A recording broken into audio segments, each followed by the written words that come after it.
kasih. Oke, yaitu tadi apa arti dari Atthasila ya, Uposatthasila, Atangga Uposatthasila yang semua peserta rasanya harus wajib untuk melaksanakannya dengan baik, mempraktekannya dengan baik, menghayati pelaksanaan sila ini dengan baik. Karena siapapun yang mau berhasil dalam meditasi, salah satu kondisi pendukung atau faktor yang penting untuk kemajuan dalam meditasinya adalah pelaksanaan silanya. Jadi makanya Buddha mengatakan sila, samadhi, dan panya. Ketika seseorang landasan kemoralannya atau silanya kuat, bisa dikatakan murni, ya ini akan mendukung samadhinya, akan mendukung latihan konsentrasinya, latihan meditasinya untuk memperkuat konsentrasi. Lalu seseorang yang kuat konsentrasinya, ya dia bisa berkonsentrasi dengan baik, dengan penuh kebahagiaan, ya dengan lalu konsentrasi itu akan mendukung panya, ya kebijaksanaannya. Nah di sini dengan konsentrasi yang kuat, seseorang akan bisa melihat sebagaimana adanya. Nah itulah panya. Makanya semua berhubungan, semua satu paket, ya sila, samadhi, dan panya. Ini tidak bisa ditawar, tidak bisa pilih salah satu gitu. Semua satu paket dan harus dilaksanakan dengan baik. Kalau Anda mau berhasil dalam meditasi, ada peningkatan, Anda harus jaga sila Anda.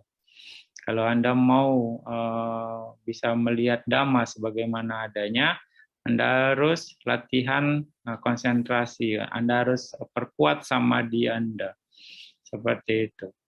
Semua adalah rangkaian proses sistem yang satu dengan yang lain saling mendukung. Seperti itu. Jadi sekali lagi, laksanakan sila Anda dengan baik, jaga pelaksanaan sila Anda dengan baik, dan hayati pelaksanaan sila Anda dengan baik dengan pengertian benar ya. Jadi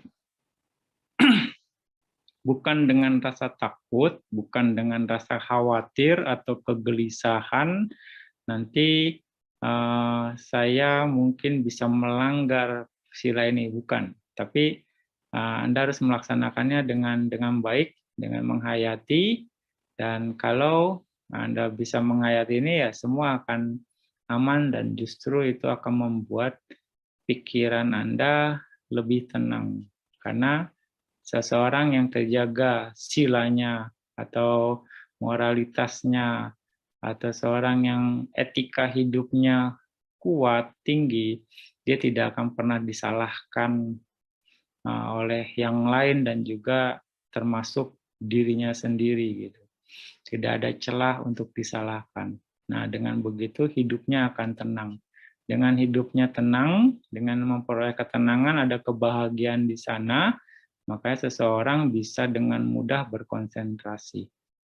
Ya, makanya itu penting sekali pelaksanaan sila ini untuk dihayati ya. Dihayati dan dipraktekkan dengan baik. Oke, itu sekilas tentang pelaksanaan sila itu. Kayaknya Bante selalu katakan pelaksanaan sila ini, pengambilan sila ini jangan cuma sekedar ritual, jangan cuma sekedar seremonial, jangan cuma sekedar rutinitas. Kalau hanya seperti itu, ya Anda akan melewatkan kesempatan dengan baik. Ya, itu yang Anda harus mengerti. Ya, oke. Pagi ini Bante akan memulai seperti biasa, akan memberikan petunjuk meditasi yang mana ini akan bagi peserta, ini Anda harus ingat petunjuk ini. Karena ini akan penting sebagai acuan Anda untuk berlatih, khususnya untuk latihan Anapanasati. Ya, ya sekali lagi tujuan kita bermeditasi bukan untuk hal-hal yang aneh-aneh. Ya, tujuan kita bermeditasi seperti yang Buddha ajarkan adalah untuk mengetahui dan melihat kebenaran. Itu tujuan meditasi yang Buddha ajarkan. Atau dengan kata lain, untuk menembus dan merealisasi kebenaran. Ya, itu tujuannya. Ya, dengan bagaimana untuk bisa melihat dan menembus kebenaran atau mengetahui kebenaran, ya, dengan memperkuat konsentrasi. Buddha mengatakan samading bikawe bawita yata butang pajanati. Para biku, perkuatlah konsentrasi. Dengan konsentrasi, seorang biku mengerti, memahami sesuai dengan kenyataannya, sebagaimana adanya. Ya. Jadi karena di konteks ini Buddha berbicara untuk para biku, maka dia pakai para biku. Tapi poinnya di sini adalah konsentrasi itu perlu untuk diperkuat, ya, untuk bisa melihat sebagaimana adanya yata butang pajanati. Artinya di sini bisa memahami dhamma apa adanya. Dengan memahami dhamma apa adanya, ya artinya dia menembus dhamma itu sendiri dan mengerti pada akhirnya. Dhamma itu seperti apa dengan bantuan kekuatan konsentrasi. Sekali lagi. Nah, bagaimana bisa pikiran yang terkonsentrasi itu bisa membantu untuk melihat dhamma sebagaimana adanya. Karena pikiran yang terkonsentrasi dengan baik akan menghasilkan cahaya yang sangat terang dan bertenaga. Radiance and very powerful. Ya, dengan bantuan cahaya tersebut, ya, seseorang dapat mengerti sesuai dengan kenyataannya sebagaimana adanya. Ya, ini sudah banyak yang membuktikan, ya, sudah banyak membuktikan bahwa dengan konsentrasi dengan baik akan bisa memunculkan cahaya. Ya, kalau yang belum tahu mungkin akan jadi bingung kenapa ini bisa terjadi, atau mungkin saya ada yang mengganggu. Tidak, tapi kalau orang yang bermeditasi mereka akan paham. Ini adalah salah satu fenomena dalam meditasi. Ya, oke. Terus bagaimana berkonsentrasi? Ya, apa yang dibilang konsentrasi? Ya, konsentrasi itu adalah memegang satu objek, itu yang dibilang konsentrasi. Ya, pikiran orang pada umumnya ya tidak terlatih untuk memegang satu objek. Ya, kebanyakan orang multitasking. Ya, banyak memegang objek, berganti-ganti objek. Ya. Nah, dan pikiran yang tidak terlatih itu sendiri, ya, itu akan mengarahkan kita pada penderitaan. Nah, atau bisa juga dengan kata lain, kebanyakan orang terlatih dengan banyak objek. Artinya bukan terlatih juga, terbiasa dengan banyak objek. Ya. Tapi kalau untuk menghasilkan kekuatan pikiran, ya, itu dia harus melatih pikirannya hanya memegang satu objek saja. Karena kalau banyak objek, ya pikirannya terbagi. Kalau satu objek, kekuatan pikirannya akan lebih kuat, akan lebih ngumpul gitu bisa dikatakan. Nah, Buddha juga mengatakan tidak ada hal lain yang lebih berbahaya selain pikiran yang tidak terlatih. Pikiran yang tidak terlatih itu berbahaya, dan yang bermanfaat, ya Buddha katakan, hanya pikiran yang terlatih. Nah, itu adalah hal yang bermanfaat. Ya. Nah, jadi Anda harus bisa memahami bahwa sangat penting untuk melatih pikiran. Ya. Jadi konsentrasi itu menempatkan atau memusatkan pikiran pada satu objek.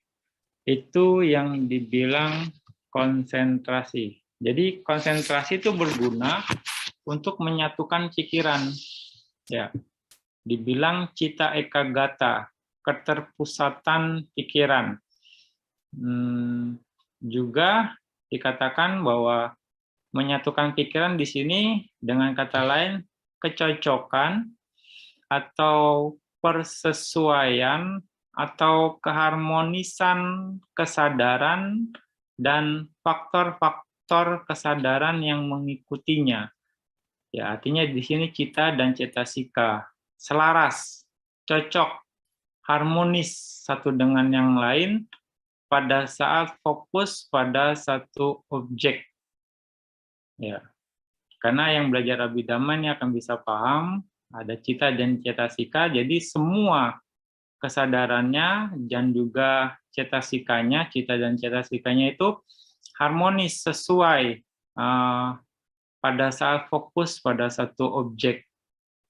Dikatakan di sini diibaratkan fokusnya seperti lampu sorot ke satu arah, semua faktor-faktor, maksudnya semua pikiran atau kesadaran dan faktor-faktor yang mendukungnya semuanya ke satu arah. Ya, fokusnya seperti lampu sorot. Nah, seperti itu. Jadi hanya ke satu hal, tidak ke yang lain. Ya, itu secara gambaran pengertian dari konsentrasi itu. Nah,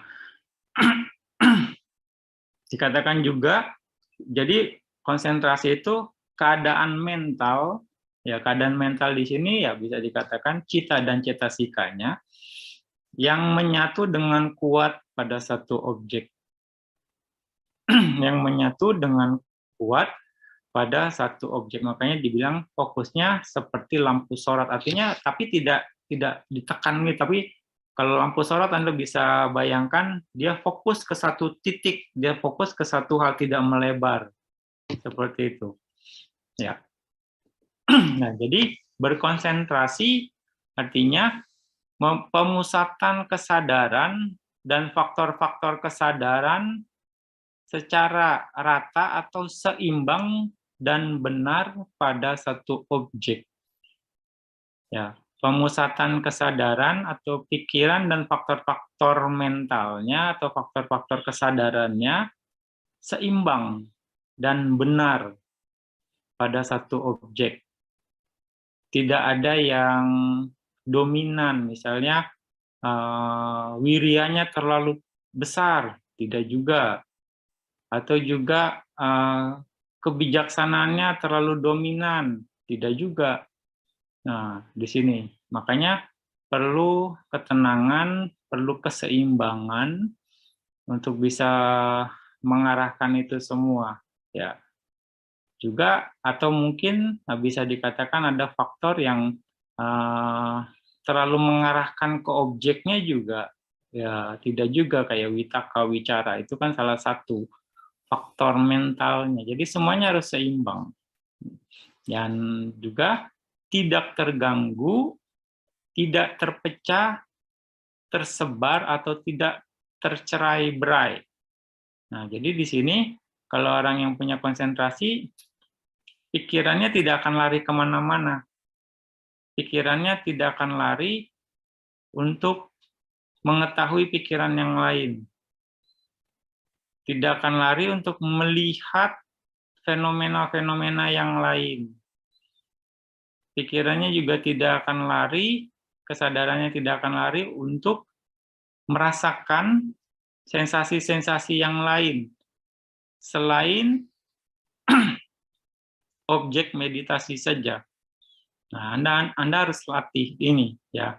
Jadi ketika pikiran atau fenomena atau sensasi yang lain muncul, Anda harus tetap bertahan di objek meditasi Anda.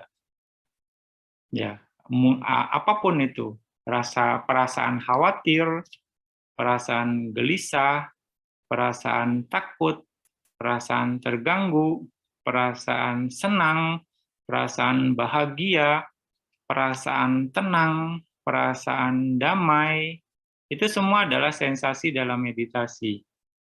Ya, tapi yang Anda harus lakukan, Anda tidak terganggu, Anda tidak menganalisa, Anda tidak terpecah atau tersebar kesadaran Anda, perhatian Anda, tidak tercerai-berai.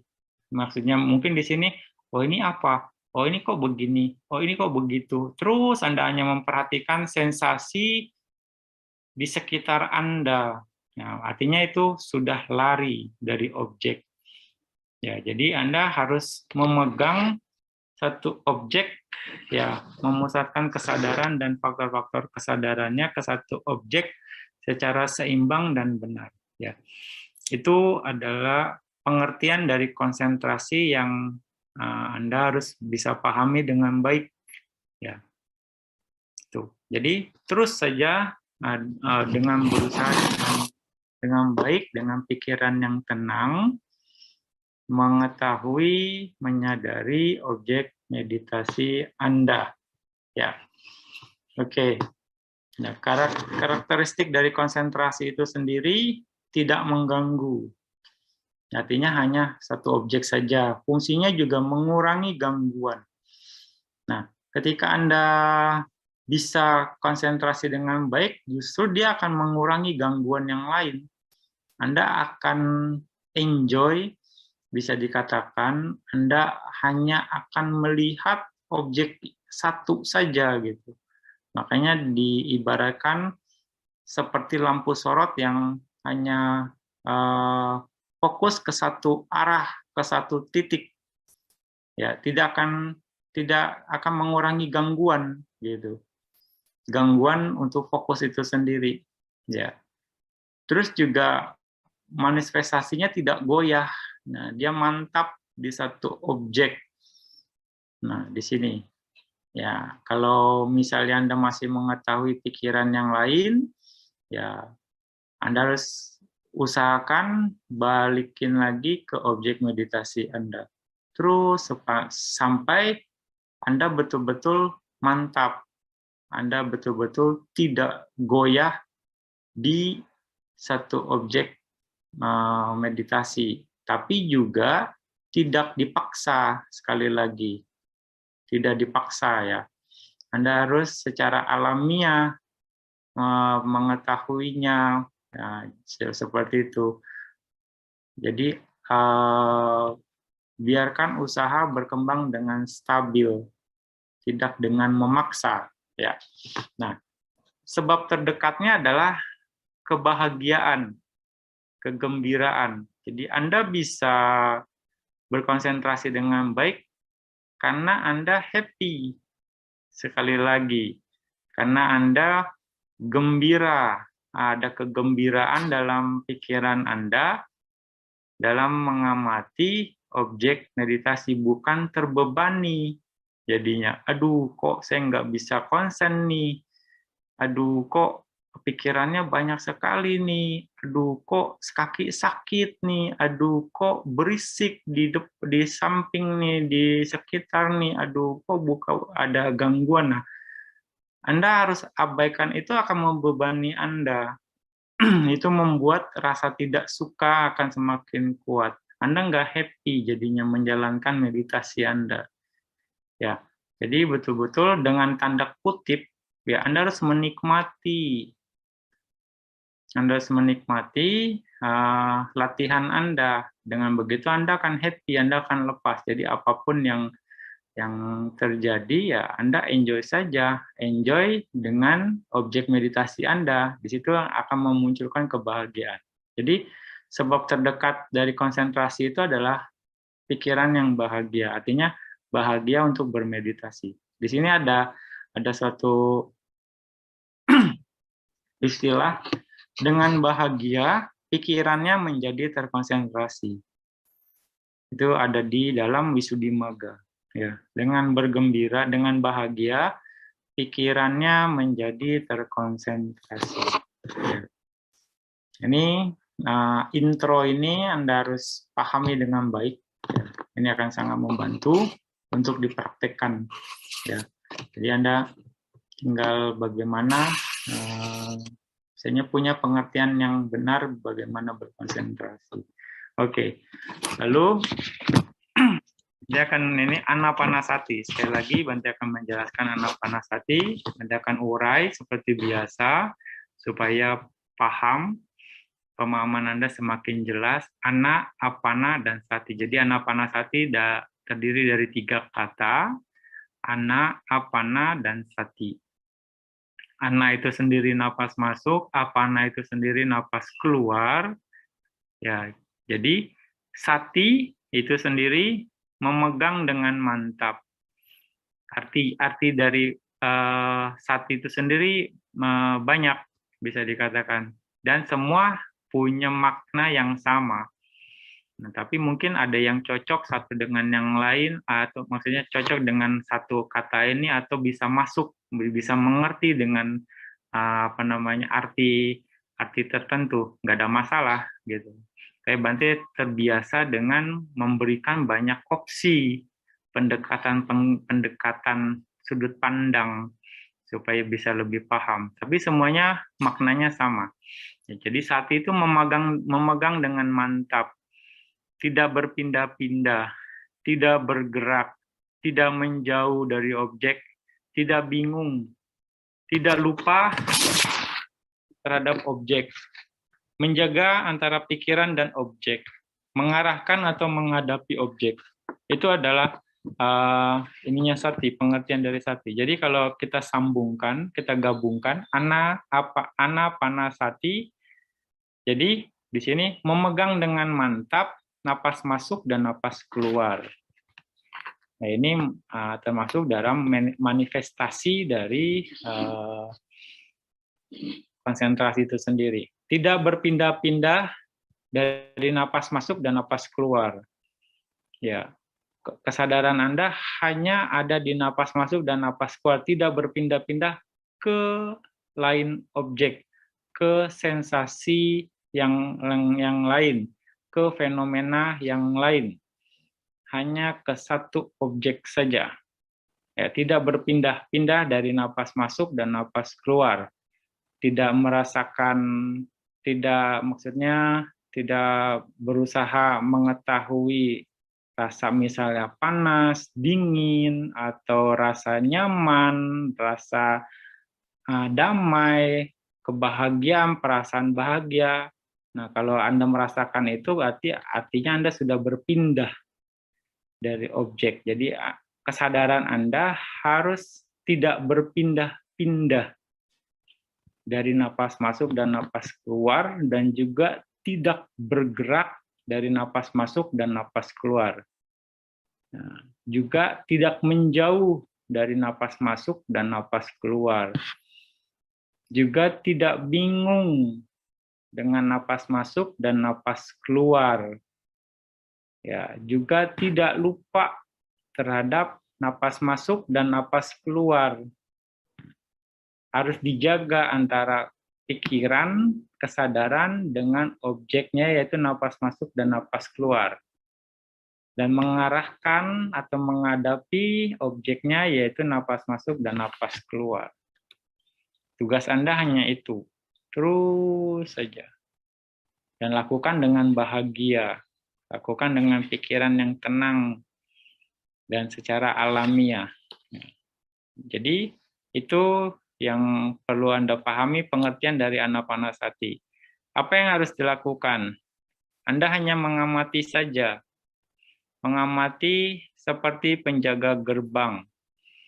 Mengamati prosesnya, menyadari prosesnya saja.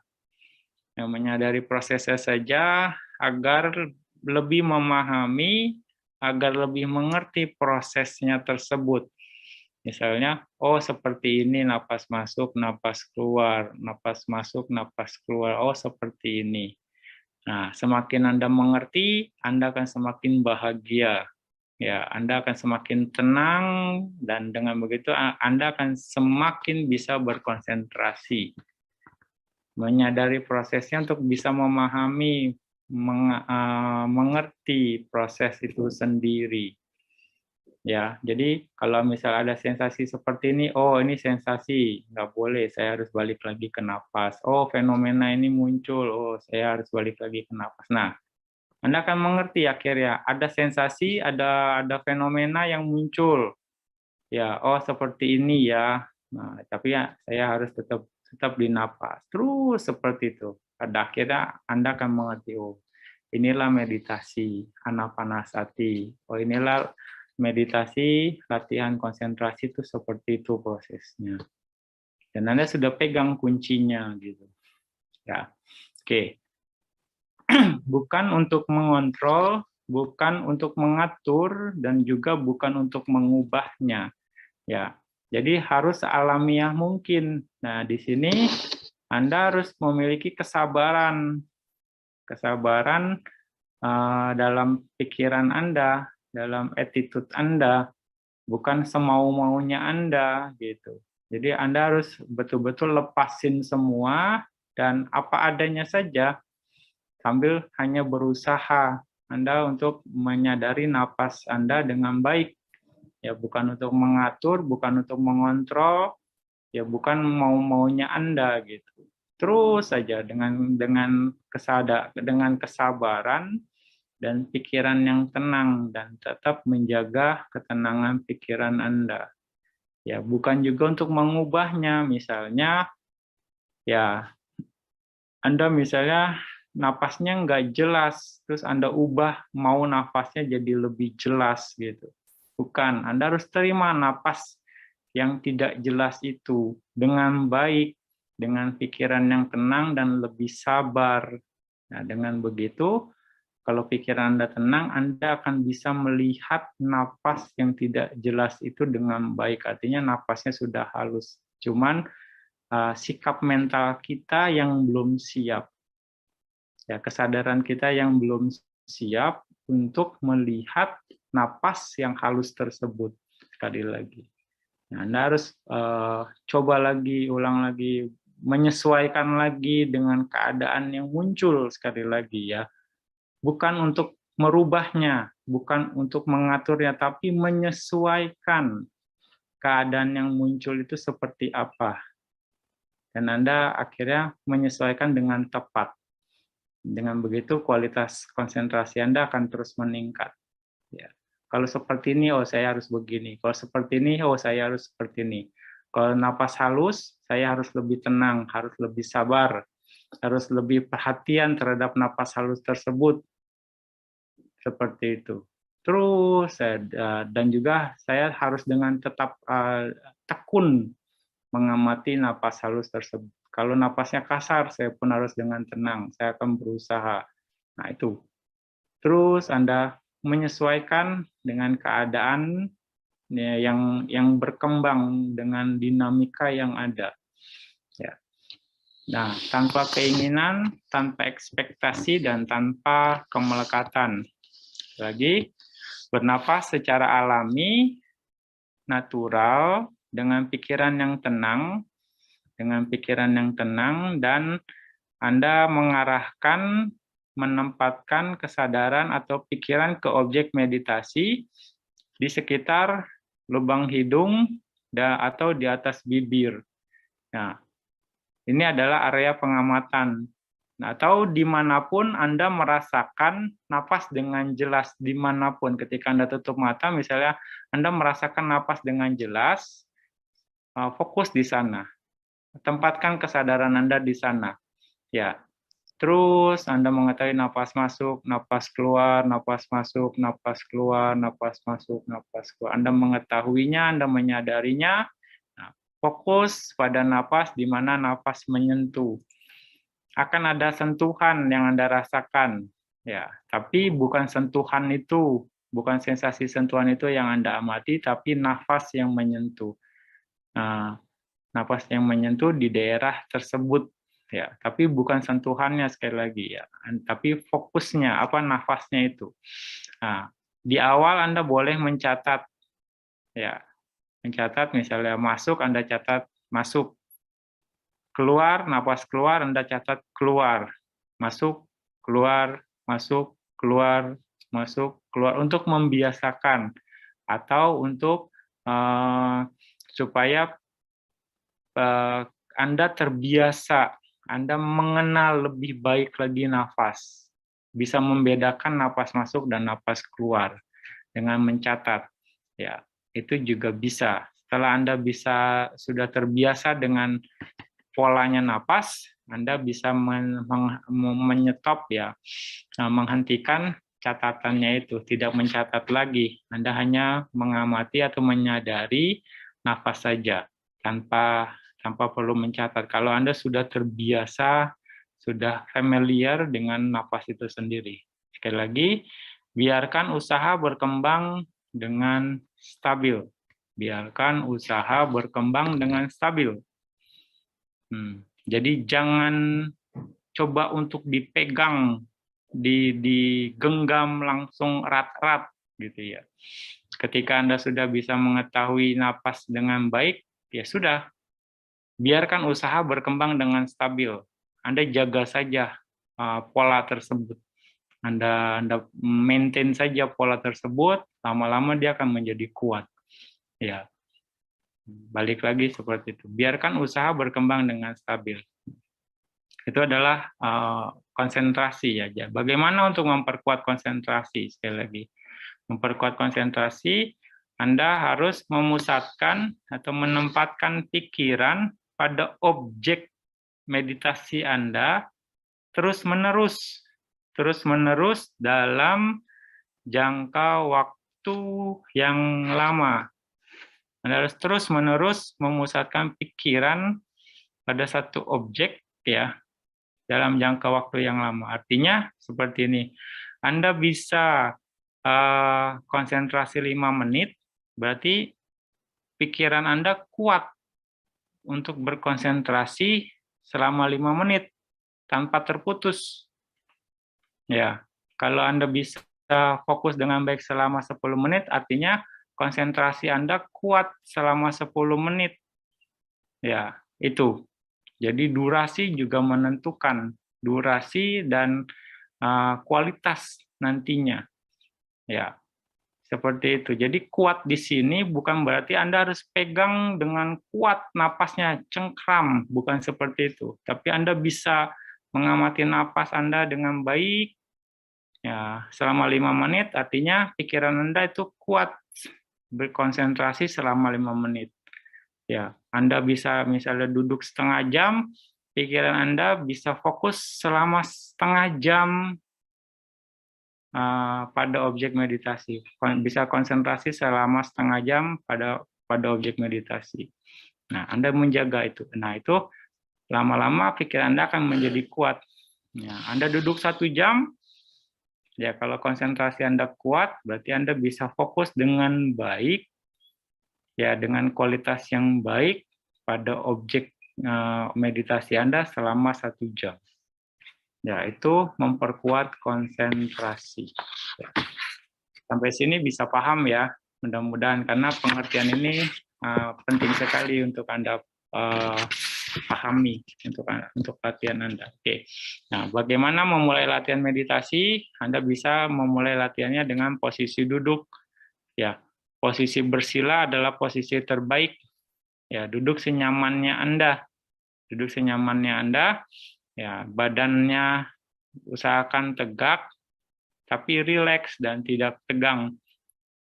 Juga leher dan kepala juga usahakan tegak. Tangan di atas pangkuan Anda, mau kiri atau kanan di atas silakan, atau juga menyentuh lutut Anda, telapak tangannya silakan, nggak masalah. Ya, dan tutup mata, pejamkan mata Anda sekali lagi. Nah, dan arahkan ke kesadaran Anda ke area sekitar lubang hidung dan di atas bibir. Atau dimanapun Anda merasakan napas dengan jelas, begitu Anda tutup mata, Anda bisa mengetahui, merasakan dengan napas dengan jelas, fokus di sana dengan baik. Tidak mengikuti napas ke dalam atau keluar tubuh Anda. Ya, jadi ingat seperti penjaga gerbang. Ya, Anda hanya mengetahui napas di mana Anda mengetahuinya dengan jelas di sana saja. Jadi tidak mengikuti sampai ke dalam tubuh Anda atau keluar tubuh Anda. Ya, juga tidak memperhatikan sifat alami karakteristik napas itu sendiri. Panas, dingin, keras, lembut, atau yang lain. Itu adalah fenomena dalam meditasi pernapasan. Ya, Anda harus abaikan itu semua. Juga tidak memperhatikan sifat alami secara umum, yaitu anicca, dukkha, dan anatta. Tidak memperhatikan berbagai bentuk atau warna. Ya, sekali lagi untuk saat ini, ya itu hanya fenomena dalam meditasi. Anda tidak perlu memperhatikannya. Tetap fokus saja di napas dengan baik. Ya, oke. Ketika sedang mengamati nafas, pikiran lain muncul. Ya, maka Anda harus disadarinya, Anda harus menyadarinya dengan cepat. Menyadari dengan cepat, jangan memperhatikannya, jangan mengikutinya, ya. Kembali ke nafas dengan lembut dan tetap tenang, tanpa tertarik pada pikiran-pikiran tersebut. Tanpa tertarik pada pikiran-pikiran tersebut. Ya, kalau pikiran yang muncul terlalu kuat dan sering, gunakan metode menghitung. Anda bisa menghitung 1 sampai 8 berulang kali. Ya, hitung minimal 5 atau maksimal 10. Tapi Anda bisa 1 sampai 8 berulang kali. Nah, bagaimana Anda mengetahui napas masuk, napas keluar, hitung 1. Masuk, keluar, hitung 2. Masuk, keluar, hitung 3. Masuk, keluar, hitung 4, sampai dengan 8. Ya, jadi Anda harus ingat mengetahui napas masuk dan napas keluar, baru hitung 1. Antara hitungan dan juga nafas Anda harus sinkron. Jangan hitungan kemana, nafas kemana. Kalau seperti itu Anda harus balik lagi ke 1. Dan juga ingat 1 sampai 8, tidak lebih dari itu. Ya, artinya bisa maksimal 5, minimal 5, maksimal 10. Ya, jadi tidak lebih dari 10. Nah, kalau lebih dari 10, Anda harus kembalikan lagi, balikin lagi ke 1, mulailah di awal. Oke. Nah, ketika posisi duduk, kaki mulai terasa tidak nyaman, kebas, kesemutan, atau sakit. Nah, di sini usahakan di awal tetap fokus ya pada nafas Anda. Fokus dengan baik dan dengan tenang. Kalau tidak bisa atau itu mengganggu konsentrasi Anda, ganti posisinya pelan-pelan. Ganti posisinya pelan-pelan, tetap penuh perhatian pada nafas Anda dan tetap berusaha fokus pada nafas Anda. Gitu. Ya. Jadi bantu ingatkan lagi, apapun sensasi di tubuh Anda, apapun fenomena yang muncul di pikiran Anda, abaikan saja. Ya. Dan tetap fokus di nafas Anda. Ya, dengan tetap fokus dengan tenang di nafas Anda, fokus dengan baik di nafas Anda. Sekali lagi, fokus di mana Anda merasakan nafas Anda. Oke, dan berusaha untuk fokus di nafas pada posisi duduk, berjalan, berbaring, duduk, berjalan, berdiri, ataupun berbaring. Jadi 4 posisi. Anda usahakan untuk tetap fokus di nafas Anda. Pada saat meditasi jalan pun, ya fokus hanya pada nafas saja, bukan sentuhan atau langkah kaki Anda atau gerakan kaki Anda. Anda berusaha untuk fokus di nafas saja.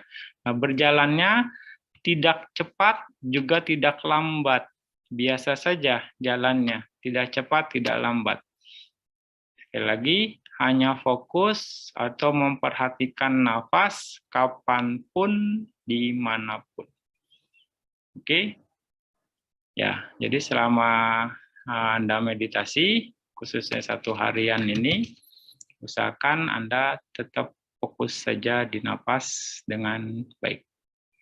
Oke, rasanya cukup dari Bante untuk pagi ini. Ya, silakan dilanjut untuk pelatihannya. Untuk peserta, ya diingat Anda punya kewajiban selama 1 bulan. Ya ingat ya, harus konsisten ya terhadap komitmennya nih. Ya, tiap minggu ya akan ada Zoom meeting gitu kan. Akan ketemu tiap minggu. Nah, setiap hari juga Anda usahakan 1,5 jam ya. Si Juliana ya. Tiap minggunya ya. Iya, Bante. Setiap harinya ya, minimal. Dan tiap hari Minggu ya kayaknya 5 jam wajib kelihatannya sini. Nggak 4-5 jam lagi, 5 jam wajib sepertinya. Oke. Deh, dari Bante cukup sekian. Selamat berlatih, selamat ya mengumpulkan kebajikan sebanyak-banyaknya dengan latihan meditasi Anda. Ya semoga yang bermanfaat. Semoga ini bisa menjadi kondisi yang baik untuk Anda dan juga semua pihak. Semoga Anda berhasil dalam meditasi. Sadu, Bante. Sahabat Dhamma, berikut ini tabel non-time sesuai wilayah masing-masing.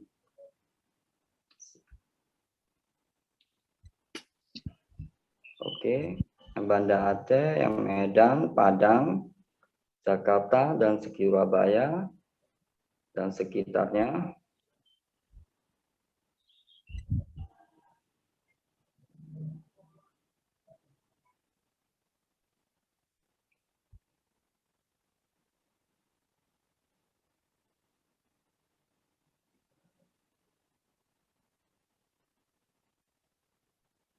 Diharapkan setelah ini sahabat Dhamma mendapat melakukan duduk meditasi mandiri minimal 2-2,5 jam di tempat masing-masing sesuai jadwal, kemudian makan siang dan kembali meditasi jalan, lalu meditasi duduk mandiri minimum 2-2,5 jam. Kemudian di hari Senin, Sabtu minimal 1,5 jam, dan diharapkan para peserta dapat mengambil 5 sila atau 8 sila secara mandiri setiap harinya di luar hari Minggu. Sahabat Dhamma, saat ini dapat meninggalkan Zoom untuk bermeditasi. Zoom akan dibuka kembali pukul 15.45 sore. Untuk jam 4 ada sesi interview atau tanya jawab yang akan dibimbing Yang Mulia Bante Kondanya. Terima kasih, Sukihontu.